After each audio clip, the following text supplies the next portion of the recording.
Hoje, irmãos, é o dia do Jovem Batista. Para quem não sabe, dia 18. Eu não sei se é o dia 18 ou se é especificamente a terceira semana de agosto, mas agosto sempre foi o mês da juventude. E eu fui encarregado de trazer essa mensagem.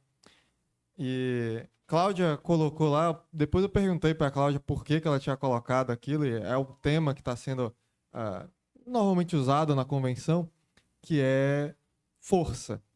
A força da juventude. E eu procurei um texto que se referia a isso. Qual é a força da juventude? Para responder essa pergunta, a gente vai ter que abrir em Daniel, no capítulo 3. Claro, hoje é o dia do jovem e eu fui encarregado de falar para os jovens, essa enorme massa que a gente tem aqui de jovens, né? Não, mas tem mais com os adolescentes e entre outros. Mas não se preocupe que eu vou tentar incluir o restante da igreja aqui nessa pregação. Então vamos abrir em Daniel no capítulo 3, do verso 1. Mas antes de ler, quero cumprimentar os nossos visitantes, irmão Gleidson e irmã Lene. Glória a Deus pela vida de vocês que vieram hoje. Deus vai falar com vocês nesse dia. Vamos abrir então Daniel no capítulo 3, a partir do verso 1. Eu vou estar lendo na NLTH, mas na sua versão deve estar muito parecido. Vamos lá. Diz assim: O rei Nabucodonosor mandou fazer uma estátua que media 27 metros de altura por 2 metros e 70 de largura e ordenou que pusessem na planície de Durá, na província da Babilônia. Depois ordenou que todos os governadores regionais, os prefeitos, os governadores da província, os juízes, os tesoureiros, os magistrados, os conselheiros e todas as outras autoridades viessem à cerimônia de inauguração da estátua. Todos eles vieram e ficaram de pé em frente à estátua para a cerimônia de inauguração. Aí o encarregado de anunciar o começo da cerimônia disse em voz alta: povos de todas as nações, raças e línguas, quando ouvirem o som das trombetas, das flautas, das cítaras, das liras, das harpas e dos outros instrumentos musicais, ajoelhem-se todos e adorem a estátua de ouro que o rei Nabucodonosor mandou fazer. Quem não se ajoelhar e não adorar a estátua será jogado na mesma hora numa fornalha acesa. Assim, logo que os instrumentos começaram a tocar, todas as pessoas que estavam ali se ajoelharam e adoraram a estátua de ouro. Deixa marcado aqui em Daniel 3, mas para a gente realmente compreender esse texto, a gente vai ler um pouquinho mais desse desdobrar. A gente precisa primeiro entender qual é o contexto do que está acontecendo. Volta sua Bíblia um pouquinho para o capítulo 1.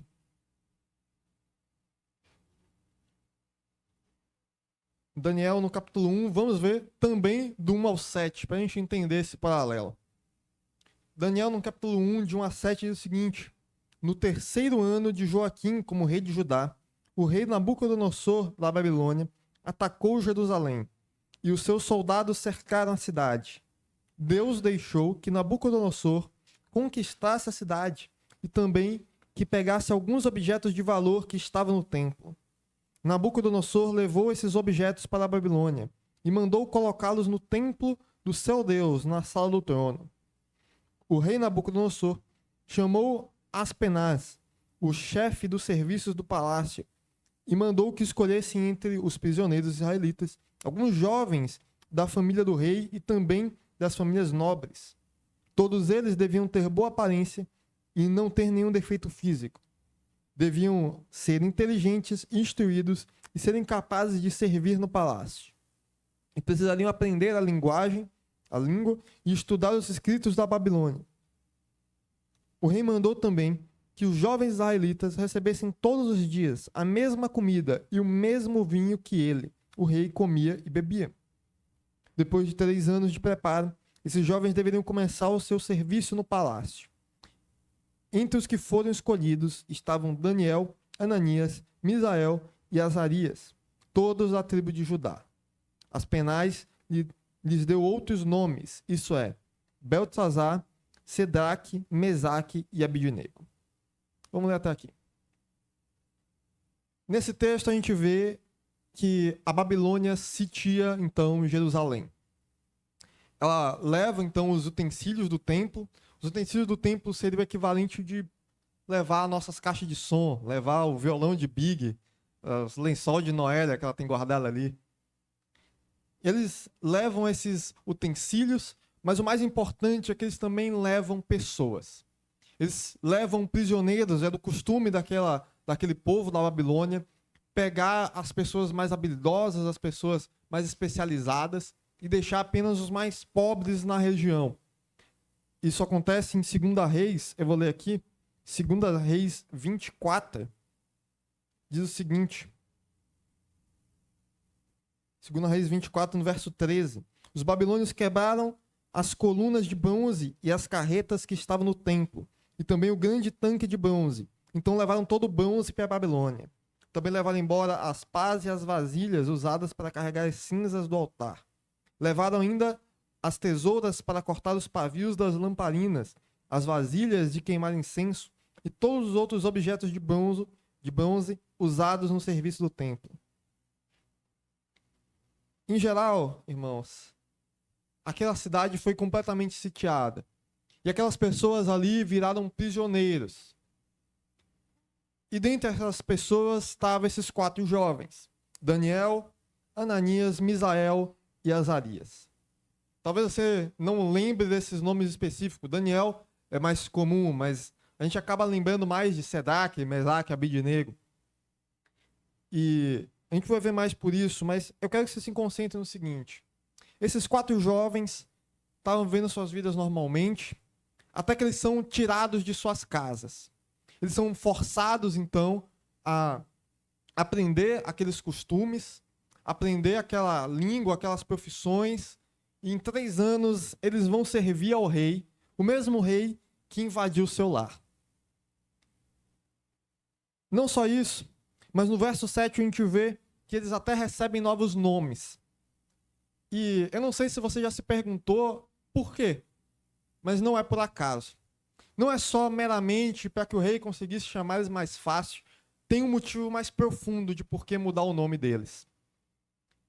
Ele mudou esses nomes para que aqueles jovens se tornassem mais babilônios, tanto aos olhos do povo que ali estavam, aqueles funcionários, ao próprio rei, mas também aos olhos daqueles próprios garotos.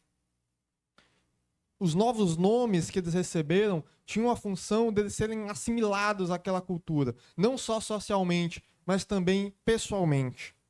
Daniel significa Deus é meu juiz, mas esse nome foi alterado para Beltesazar, que significa Bel proteja a sua vida. Bel é um outro nome de Marduk, que era uma das principais divindades da Babilônia. Hananias significa o Senhor mostra graça. Mas o novo nome, Sedaque, significa sob o comando de Acu, que era um deus da lua que eles tinham. Misael, que significa quem é como Deus, teve seu nome alterado para Medraque. Provavelmente significava quem é como Acu. E Azarias significa o Senhor ajuda. E foi mudado para Abidnego, que é servo de Nebu, que era um deus do aprendizado, da escrita. Então, em geral, mudar aquele nome não foi sem sentido. Na verdade, foi muito específico que todos eles tinham nomes de divindades agora babilônicas. O propósito maior de fazer isso era para mudar a identidade daqueles jovens.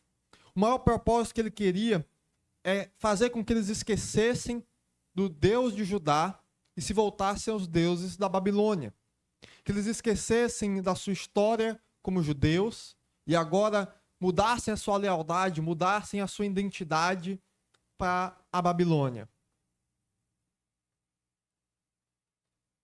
E fazer isso nesse contexto mudou muitos jovens. A Bíblia cita desses 4, mas não eram só esses 4 que estavam lá. Muitos foram pegados de prisioneiros, vários deles. Mas a Bíblia faz menção desses 4 que se mantiveram firmes, e a gente vai ver mais sobre isso. Ainda no capítulo 1, no verso 18, diz o seguinte: no fim dos 3 anos de preparo que o rei Nabucodonosor tinha marcado, Aspenaz levou todos os jovens até a presença do rei. Este falou com eles, e entre todos não havia quem se comparasse com Daniel, Ananias, Misael e Azarias. Por isso, ficaram trabalhando no palácio.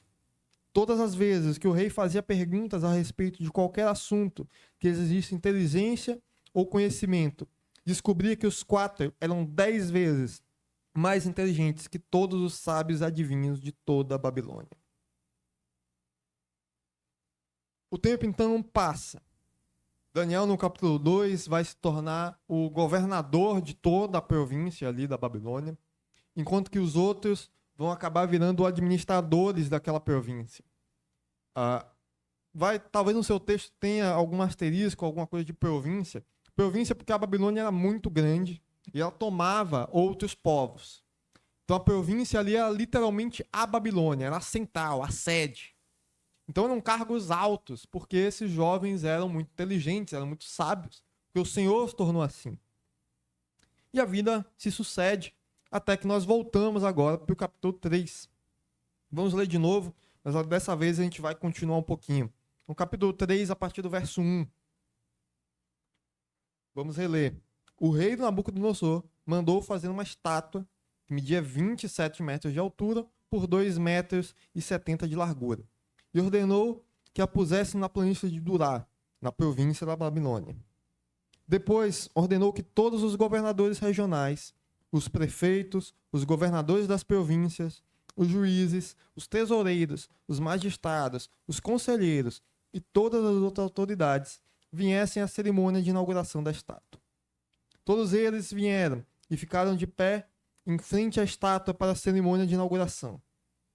Aí, o encarregado de anunciar o começo da cerimônia disse em voz alta: povos de todas as nações, raças e línguas, quando ouvirem o som da trombeta, das flautas, das cítaras, das liras e das harpas e dos outros instrumentos musicais, ajoelhem-se todos e adorem a estátua de ouro que o rei Nabucodonosor mandou fazer. Quem não se ajoelhar e não adorar a estátua será jogada na mesma hora numa fornalha acesa. Assim, logo que os instrumentos começaram a tocar, todas as pessoas que estavam ali se ajoelharam e adoraram a estátua de ouro. Mas a história não termina aí. Foi nessa hora, verso 8, foi nessa hora que alguns astrólogos aproveitaram a ocasião para acusar os judeus. Estes disseram ao rei Nabucodonosor que o rei viva para sempre. O Senhor deu a seguinte ordem: quando ouvirem o som dos instrumentos musicais, todos se ajoelharão e adorarão a estátua de ouro. Quem desobedecer essa ordem será jogado numa fornalha acesa. Ora, o Senhor pôs como administradores da província da Babilônia alguns judeus. Estes judeus, Sedraque, Mesaque e Abednego, não respeitam o Senhor, não prestam culto ao Deus do Senhor, nem adoram a estátua de ouro que o Senhor mandou fazer. Ao ouvir isso, Nabucodonosor ficou furioso e mandou chamar Sedraque, Mesaque e Abednego. Eles foram levados para o lugar onde o rei estava. E ele lhes perguntou: é verdade que vocês não prestam culto ao meu Deus, nem adoram a estátua de ouro que eu mandei fazer? Vamos ler até aqui. Só nessa parte do texto a gente já tem muita informação.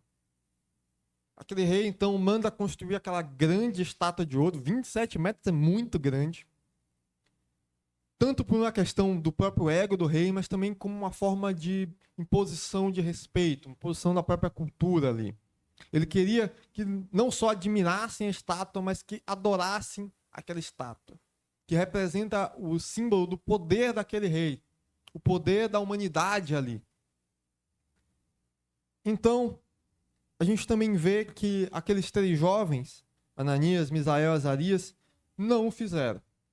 Todo mundo abaixou, todo mundo adorou, mas eles em específico não o fazem. E aqueles astrólogos, em outros textos vamos dizer que eles são caldeus, eles veem aquilo e veem a oportunidade. Aqueles jovens que eram muito mais inteligentes e que estavam ganhando muito respeito ali, eles resolvem dar um golpe, mandar um Game of Thrones. Então eles vão lá e entregam aqueles judeus ao rei. E dizem: rei, seguinte, você não falou que quem não adorasse aquela estátua ia ser jogada no fogo. Bom, eu vi 3 pessoas ali que não fizeram. E o rei resolve tirar satisfação. Ele, claro, fica furioso, ele chama aqueles jovens. E aqui já é engraçado nós vemos o seguinte. Aqueles jovens ali estavam em um país estrangeiro. Eles estavam longe de suas famílias, eles estavam cercados por pessoas daquelas outras culturas, daqueles outros povos. Eles já estavam ali há um tempo, passaram pelo menos 3 anos se adaptando, aprendendo a língua. Aqui já se passou mais pelo menos alguns anos. E mesmo assim, aqueles jovens decidem que não vão adorar aquela estátua. Aqueles jovens ali decidem que vão descumprir a ordem do rei e que não vão se submeter àquela cultura. Eles podiam, irmãos, é claro, poder se ajoelhar ali e fingir cantar o hino nacional, né? Alguma coisa. E ninguém saberia. Ninguém ia perceber. Mas nem isso eles fizeram. Aqueles jovens ali se mantiveram firmes. E muitos jovens, quando saem de casa, ao sair da casa dos seus pais, ao entrarem nas faculdades, ao entrarem nos seus empregos, quando vão se tornando mais independentes, eles acabam sendo influenciados pelo mundo. Enquanto estão na casa dos seus pais, enquanto estão naquele ambiente comum, o próprio ambiente da igreja, eles, óbvio, são influenciados por isso. Mas logo que saem, logo que o mundo começa a bombardeá-los de coisas, que eles começam a ser cada vez mais independentes e cada vez mais atacados individualmente, muitos deles acabam se desviando. Isso acontece porque as escolas, as faculdades, vão ter muito o que dizer. Os colegas de trabalho, os patrões, eles vão ter muito o que dizer. As amizades, os namoros, tudo isso vai tentar mudar a cabeça, vai tentar influenciar a mente dos jovens. Existe um fenômeno químico e físico que é o de calor. Para vocês não sabem, o calor normalmente ele acaba sendo compartilhado, dissipado. Quando você tem algo que está muito quente e algo muito frio, eles vão tentar se balancear. Então, a coisa mais quente vai aquecer o que estava frio. É por isso que, e é sempre curioso, a nossa comida sempre esfria, a nossa bebida sempre esquenta. Vocês já perceberam nisso. E aqueles jovens ali vão entrar em outro ambiente. E esse ambiente, agora sem Jesus, vai tentar corromper esses jovens. E muitos acabam desviando. Muitos acabam abraçando as novas culturas, abraçando o mundo. Às vezes, eles nem percebem. Às vezes é a passos curtos, lento, mas vão permitindo, vão permitindo. Eles vão se aproximando e, apesar de não perceber a princípio, vão se soltando. Eles vão se amoldando. Afinal, muitos veem esse momento como uma oportunidade. A oportunidade de agora poder fazer o que eles não podiam fazer antes. A oportunidade de agora se soltar. Já tem outros que ainda percebem o erro.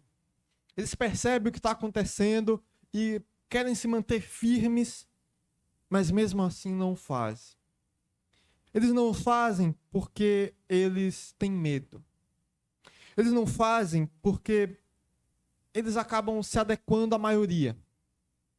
É mais fácil seguir aquela multidão. Em meio àquela multidão, eles acabam se adequando. Porque vão ser rechaçados pelos novos amigos, pelos colegas, talvez pelos professores. Eles não se adequam, eles se adequam, no caso, porque não querem ser o crentão. Eles não querem ser o cara que não sai para beber no final do turno. Eles não querem ser o cara chato, que não fuma uma. Eles não querem ser o cara chato, que não vão na balada. Eles não querem ficar por fora dos memes. E eles têm medo, inclusive, da própria sociedade. Hoje em dia, você dizer que é crente implica em muita coisa. Muitas pessoas vão te olhar com cara feia no momento que você fala isso. A nossa imagem como cristãos acaba sofrendo muitas retaliações, tanto por conta de outras denominações, outros pastores por aí, mas também pelo que a própria sociedade prega hoje em dia. Os valores têm mudado, e mudado rapidamente, fortemente. E hoje, quando você fala que é cristão, você acaba sendo atacado de todos os lados. São perguntas, são olhares. Hoje, em todo lugar que você vai, você acaba tendo que tomar um certo até cuidado com o que você fala, como você fala, mas principalmente por que você fala. E no verso 15, o rei diz o seguinte: pois bem, será que vocês agora estão dispostos a se ajoelhar e adorar a estátua, logo que os instrumentos musicais começarem a tocar? Se não, vocês serão jogados na mesma hora numa fornalha acesa.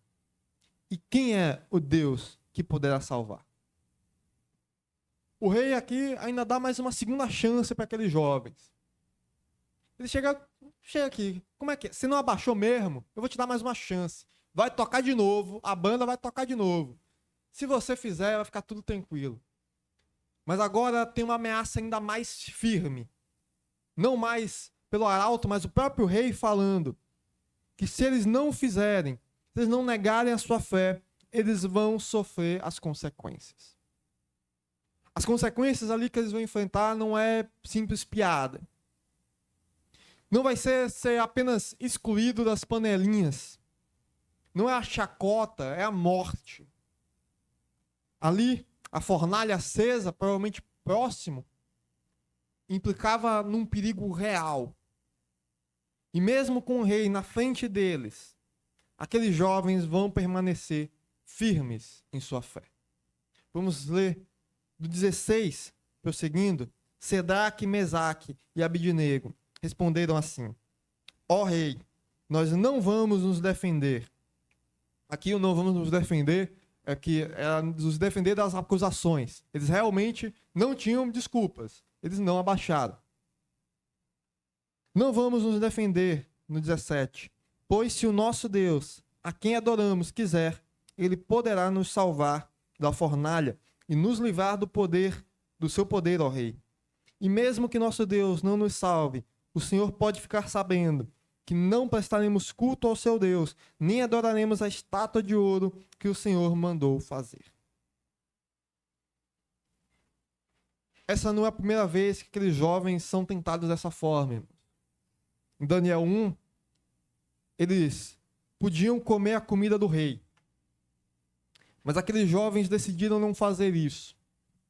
Eu não comentei, mas no verso 5 do capítulo 1, diz que o rei decidiu dar a comida e o vinho que ele mesmo bebia. O motivo disso é muito simples. Porque ele queria que aqueles jovens não se sentissem prisioneiros, apesar de eles serem. Eles não podiam sair dali, eles não podiam fazer outras coisas, entretanto, o rei queria que eles se sentissem acomodados. Ele queria que eles se sentissem bem ali, comendo a comida do próprio rei. Mas isso era contra os mandamentos de Deus para aqueles judeus. Eles não podiam comer o porco, entre outros alimentos ali que estavam sendo oferecidos. E eles então decidem que não vão se corromper. No verso 1, eu vou ler aqui, no capítulo 1, verso 8, diz: Daniel, contudo, decidiu não se tornar impuro com a comida e com o vinho do rei, e pediu ao chefe dos oficiais permissão para se abster deles. Não é a primeira vez que aqueles garotos enfrentavam esse tipo de tentação, esse tipo de ordenança, de submeter a cultura, de aceitar aquele povo. E nós também, irmãos. Em toda a nossa vida, nós vamos ser frequentemente atacados. Nós vamos ser frequentemente atacados por pressões para comprometer os nossos padrões, de viver mais como o mundo ao nosso redor e menos como Deus nos ordenou. Também nos vai ser oferecido a comida dos reis, não literalmente, mas vai ser oferecido em forma de benefícios, em forma de escapadas, de truques. Jesus também foi oferecido. Quando Jesus estava no deserto, ele tinha fome e lhe foi oferecido pão. Lhe foi oferecido cidades e reinos. se ele se ajoelhasse, se ele se curvasse. Mas não foi isso que ele fez. Nem foi isso que aqueles jovens fizeram. Mesmo em meio à represália, mesmo em mente àquela fornalha acesa na frente deles, aqueles jovens se mantiveram firmes. E a razão pela qual eles fizeram isso não foi prepotência, foi a sua confiança em Deus. Mesmo sabendo das consequências da desobediência ao decreto daquele rei, aqueles jovens não hesitaram. Eles tinham plena confiança no poder de Deus, no poder que Deus tinha para livrá-los. No 17, pois se o nosso Deus, a quem adoramos quiser, ele poderá nos salvar da fornalha e nos livrar do seu poder, ó rei. No 15 mesmo, o próprio rei pergunta: e quem é o Deus que poderá salvar? E eles respondem: mesmo sabendo daquelas consequências, eles tinham convicção. Eles tinham convicção em sua fé. Eles tinham convicção e a certeza de que Deus tem o poder para salvá-los naquela situação. Se pondo no lugar daqueles jovens, eu fico imaginando. No verso 13, o rei, o Nabucodonosor, chama eles furioso. E não sei se você já foi chamado, mas imagina ser chamado para a sala do seu chefe. Ele está furioso, ó, o chefe está te chamando, ele está irritadíssimo com você, não sei o que você fez. A perna chega a ficar bamba. Mas eles foram para lá e mesmo na frente daquela ameaça real e aterrorizante, eles se mantiveram firmes. Eu disse a vocês que o tema que está sendo usado é a força da juventude. E se tem algo que a juventude tem de força, eu acredito que seja isso. Não é a força na própria força física. Eu mesmo, sabe que eu sou bombado, claramente, né? Mas não é da força física, nem é do vigor da juventude. A força da juventude está em Deus. E a força que a gente vai tratar aqui é da força de se manter, mesmo em meio às pressões, se manter em Deus. Manter na fé. A juventude de hoje enfrenta inúmeros desafios e as tentações que acabam parecendo ameaçadoras, tanto quanto uma fornalha em chamas. Seja a pressão para se conformar às expectativas sociais, seja o medo da rejeição por seguir os princípios cristãos, talvez seja a dificuldade de viver de acordo com a fé cristã em um ambiente que já não valoriza mais esses valores que nós temos, onde seguir a palavra de Deus é ser visto como ser otário, como ser trouxa. E pior ainda, hoje em dia, com o cancelamento, hoje em dia, com as represálias que as novas normas da sociedade e formas de falar e pronomes, as consequências se tornam cada vez mais reais. E nós vamos ser constantemente colocados à prova. E só vai ficar pior. Mesmo assim, o testemunho daqueles jovens ali ensina para nós que a confiança em Deus deve ser maior do que o medo das consequências. Eles não estavam preocupados com o que os outros podiam pensar, nem com as possibilidades de perder a própria vida, porque ali eles estavam focados em agradar a Deus e manter a sua integridade espiritual. Em Salmos 27, de 1 a 3, eu vou ler aqui, diz o seguinte: o Senhor é a minha luz e a minha salvação. De quem terei temor? O Senhor é o meu forte refúgio. De quem terei medo? Quando homens maus avançarem contra mim para destruir-me, eles, meus inimigos e meus adversários, é que tropeçarão e cairão. Ainda que o exército se acampe contra mim, meu coração não temerá. Ainda que se declare guerra contra mim, mesmo assim estarei confiante. Vamos ler de novo, do 16, vamos ler essa resposta de novo. Sedraque, Mesaque e Abidnego responderam o seguinte: ó rei, nós não vamos nos defender. Pois se o nosso Deus, a quem adoramos, quiser, ele poderá nos salvar da fornalha, nos livrar do seu poder. Sabe por que ele fala que nós não vamos defender?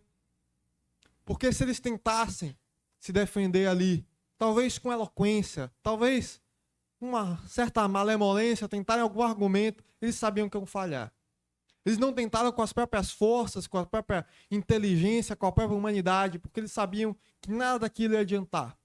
Eles confiavam numa força muito maior que eles, muito maior que o rei na frente deles. E o 18, para mim, é um dos mais importantes. E às vezes passa rápido na nossa leitura, mas olha com carinho. E mesmo que o nosso Deus não nos salve, o Senhor pode ficar sabendo que não prestaremos culto ao seu Deus, nem adoraremos a estátua de ouro que o Senhor mandou fazer. Às vezes nós fazemos a leitura rápida, nós não vemos, mas é uma parte crucial. Porque uma das tarefas mais difíceis de conciliar é confiar que Deus tem todo o poder do mundo para lhe ajudar e que mesmo assim talvez ele não faça. E ninguém quer dizer amém para isso, mas é uma realidade. Ele pode todas as coisas. E é por ele poder fazer todas as coisas que ele pode decidir não lhe salvar naquela hora. Que ele pode decidir e deixar passar por provações, por dificuldades. Porque se for a vontade dele, ele fará. E se não for, ele não fará. E nós temos que confiar que ele é o absoluto, que ele tem o poder para fazer isso. E é difícil confiar em Deus, não estando condicionado a ele lhe ajudar. É difícil você continuar confiando, sabendo que mesmo assim pode falhar.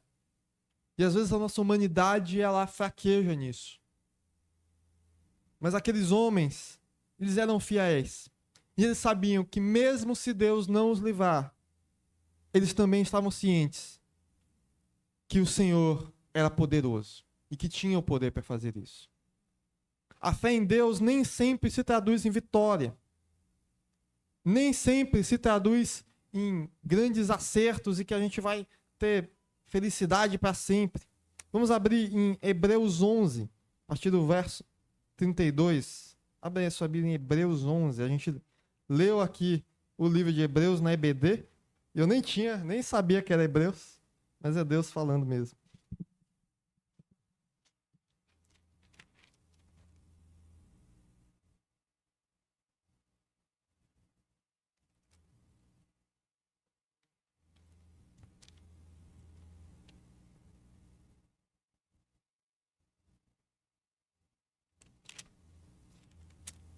Hebreus 11, a partir do 32, vai dizer o seguinte. O que mais posso dizer? O tempo é pouco para falar de Gideão, de Baraque, de Sansão, de Jefté, de Davi, de Samuel e dos profetas. Pela fé, eles lutaram contra nações inteiras e venceram. Fizeram o que era correto e receberam o que Deus lhe havia prometido. Fecharam a boca de leões, apagaram incêndios terríveis e escaparam de serem mortos à espada. Eram fracos, mas se tornaram fortes. Foram poderosos na guerra e venceram exércitos estrangeiros. Pela fé, mulheres receberam de volta seus mortos que ressuscitaram. Outros foram torturados até a morte. Eles recusaram ser postos em liberdade a fim de ressuscitar para uma vida melhor. Alguns foram insultados e surrados, outros acorrentados e jogados na cadeia, outros foram mortos a pedradas, outros cerrados pelo meio e outros mortos à espada. Andaram de um lado para o outro, vestidos de pele de ovelhas e de cabras. Eram pobres, perseguidos e maltratados. Andaram como refugiados pelo deserto e montes, e viveram em cavernas e em buracos na terra. O mundo não era digno deles. Parece muito melhor ler a primeira parte, né, irmãos? Abrir boca de leão, guerrear contra estrangeiro, mas vem essa parte aqui. Mas ele continua. No 39, porque creram, todas as pessoas foram aprovadas por Deus, mas não receberam o que ele havia prometido. Pois Deus tinha preparado um plano ainda melhor para nós, a fim de que somente conosco elas fossem aperfeiçoadas. No verso... Deixa eu ver aqui. No verso 34, a parte que mais chama a atenção é que eles eram fracos, mas eles se tornaram fortes. Mesmo que a gente passe por dificuldades, mesmo que tudo isso ocorra com a gente, nós temos que lembrar que Deus está conosco, irmãos. Para aqueles rapazes, nunca se tratou do perigo que eles estavam sofrendo ali. Nunca se tratou de perder a própria vida. Porque eles sabiam que o que realmente estava em jogo ali era que a fé deles, a obediência ao servir a Deus, não importando o preço a ser pago. A questão ali não era se Deus era poderoso para salvá-los. A questão não era se eles ficariam vivos no final ou não. A questão é que Deus seria exaltado no final. Se abaixar ali, adorar aquela estátua, significaria abandonar a sua fé. E isso para eles era pior do que a própria morte. O verdadeiro teste de fé ocorre quando estamos dispostos a sofrer as consequências pelas nossas convicções. O verdadeiro teste não é quando você fala aqui na igreja que você ama a Deus. É quando você fala lá fora. O verdadeiro teste não é como você coloca uma Bíblia debaixo do braço e sai andando. Mas é quando as pessoas irritadas perguntam, você é crente mesmo? E você responde que sim. Esse é o verdadeiro teste. A nossa fé não deve estar vinculada apenas no aqui e agora. Apenas se Deus pode nos salvar, nos ajudar no aqui e agora. Porque Ele já nos salvou. Não importa se nós morremos agora, não importa o que aconteça em nós, irmãos, porque Deus já nos salvou e o milagre da salvação já ocorreu em nossas vidas. Esse mundo pode jogar o pior que tiver em nós, porque não importa o que ele faça, ele não pode apagar o sacrifício que Jesus fez por nós. E cabe a nós, irmãos, ter fé em Deus, fé que Ele é poderoso para nos salvar, independente de qualquer um dos perigos. Em Isaías 43, no verso 2, diz o seguinte: quando você atravessar as águas, eu estarei com você. E quando você atravessar os rios, eles não o encobrirão. Quando você andar através do fogo, você não se queimará. As chamas não o deixarão em brasa. Vamos continuar nossa leitura, esperando no verso 18. Vamos para o 19. Ao ouvir isso, que eles não iriam se abaixar e adorar a estátua. Ao ouvir isso, Nabucodonosor ficou furioso com os 3 jovens. E vermelho de raiva, mandou que se esquentasse a fornalha 7 vezes mais do que o de costume. Depois mandou que os seus soldados mais fortes amarrassem Sedraque, Mesaque e Abednego e o jogasse na fornalha. Os 3 jovens, completamente vestidos com seus mantos, capas, chapéus e todas as outras roupas, foram amarrados e jogados na fornalha. A ordem do rei tinha sido cumprida e a fornalha estava mais quente do que nunca. Por isso, as labaredas mataram os soldados que jogaram os 3 jovens lá dentro. E amarrados, Sedraque, Mesaque e Abednego caíram na fornalha. Ao ler esse trecho, a gente tem vários detalhes que a gente acaba passando despercebido, mas que são importantes para contar essa história.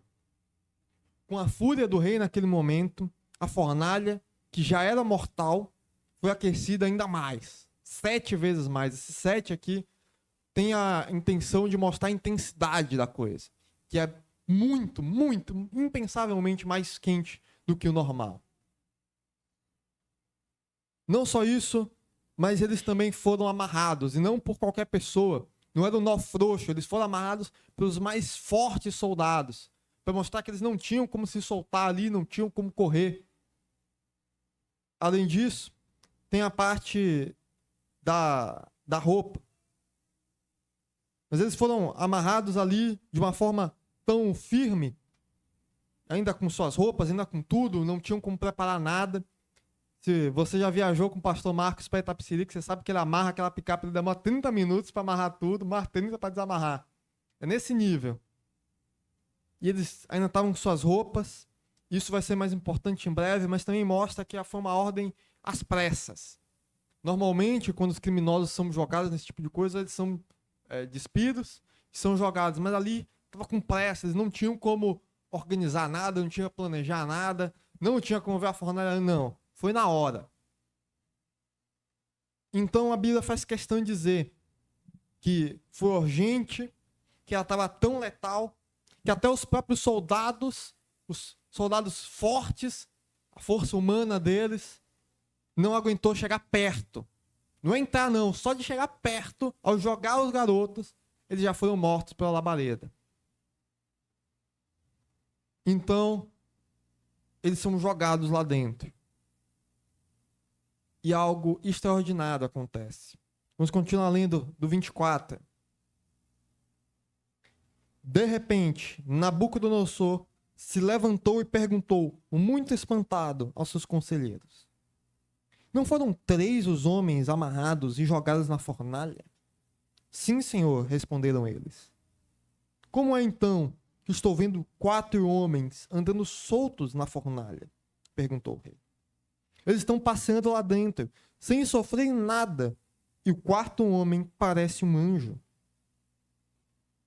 Aí o rei chegou perto da porta da fornalha e gritou: Sedraque, Mesaque e Abidnego, servos do Deus Altíssimo, saiam daí, venham cá. No 27, e todas as autoridades que estavam ali chegaram perto deles e viram que o fogo não havia feito nenhum mal a eles. As labaredas não tinham chamuscado nenhum cabelo de suas cabeças. As suas roupas não estavam queimadas e eles não estavam com cheiro de fumaça. No 26, a postura do rei já está diferente. Antes ele estava vermelho de raiva, mas ele chega àquela porta e ele já o chama de servos do Deus Altíssimo. Ele se levanta espantado com aquela demonstração. E quando eles saem, os sátrapas, os prefeitos, os governadores, os conselheiros do rei e o próprio rei ali presenciaram o poder de Deus. Todos aqueles homens, assim como Tomé tocou a chaga de Jesus, começam a analisar aqueles homens, começam a olhar de cima a baixo, eu imagino que tocando, tentando sentir até o cheiro, e eles veem que o fogo não os afetou. Não só não os feriu, mas até as roupas deles não foram chamuscadas. A proteção de Deus é completa, irmãos. E aqueles homens descrentes ali presenciaram, foi o poder de Deus, o poder que ele tem para salvar, o poder que nem mesmo aquele rei acreditava que algo tivesse. Eles viram ali que aqueles 3 jovens não passaram aquela provação sozinhos.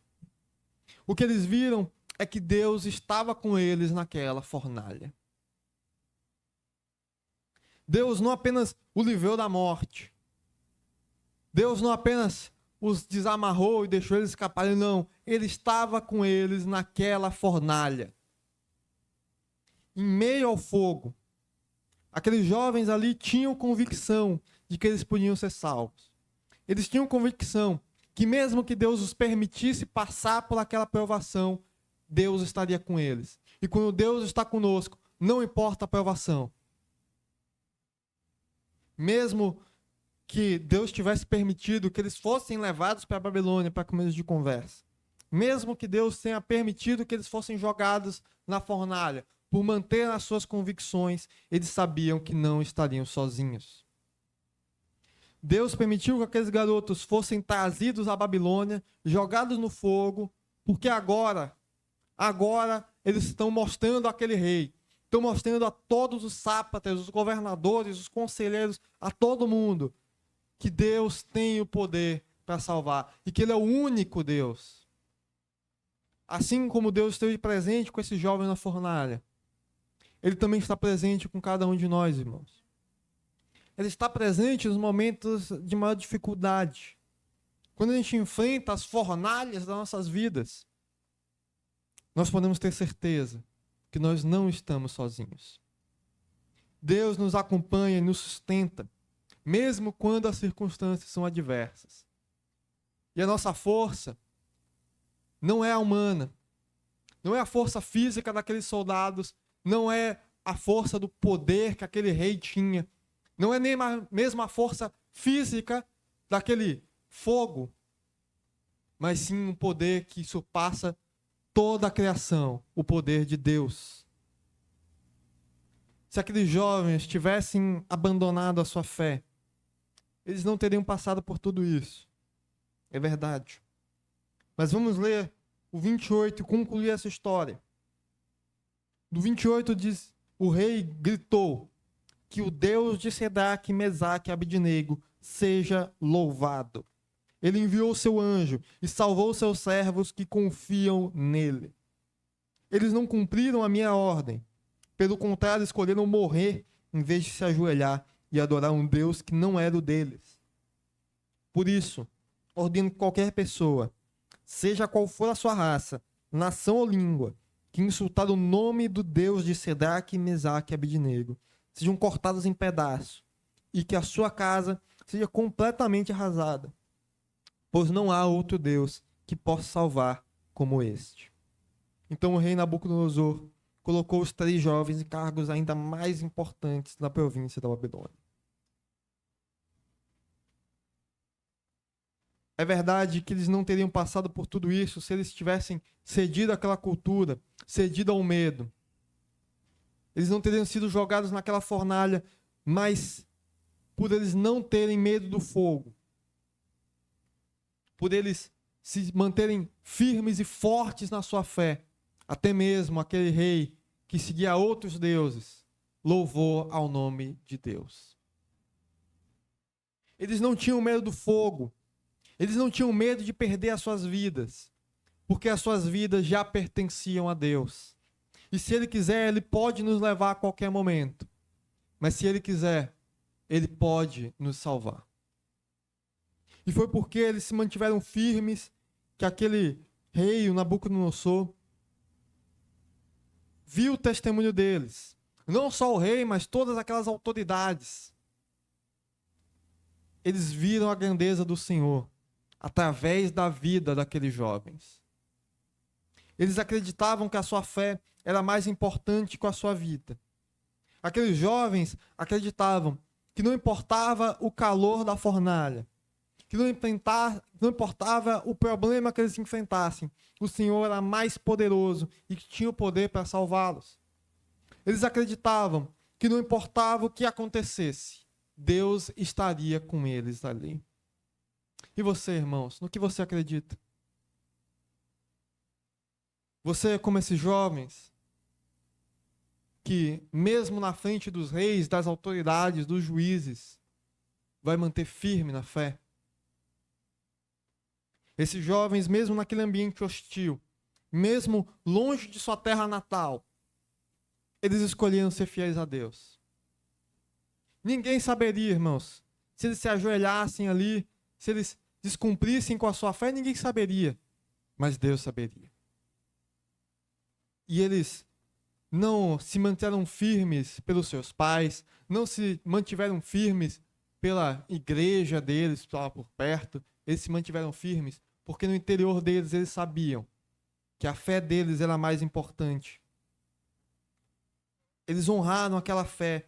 E hoje a juventude, mas também todos nós aqui, somos chamados a enfrentar as fornalhas. Nós somos chamados a enfrentar os nossos desafios com a mesma coragem, a mesma convicção que aqueles 3 jovens.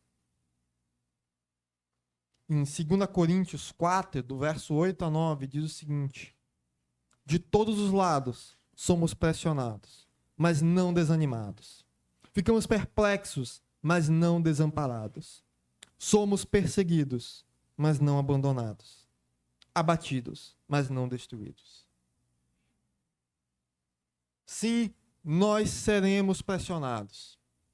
Sim, nós ficaremos perplexos, nós seremos perseguidos e até abatidos.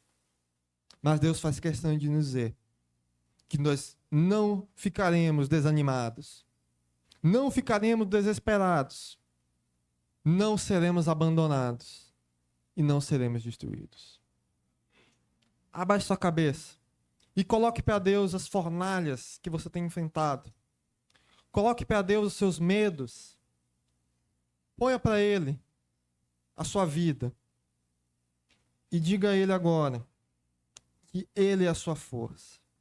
Que não importa o que esse mundo joga em nós, não importa as dificuldades, as pressões, enquanto confiarmos que Deus tem o poder para nos salvar, e que Ele já nos salvou, e que Ele não nos abandonará, nós podemos passar por qualquer coisa. Senhor, Deus, agradecemos, Senhor, porque o Senhor já nos salvou.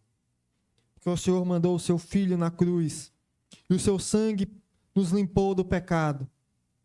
Nós não temos medo, Senhor, de perder as nossas vidas terrenas, porque sabemos que a vida mais importante é a que o Senhor nos deu, e que é estar com você, Senhor.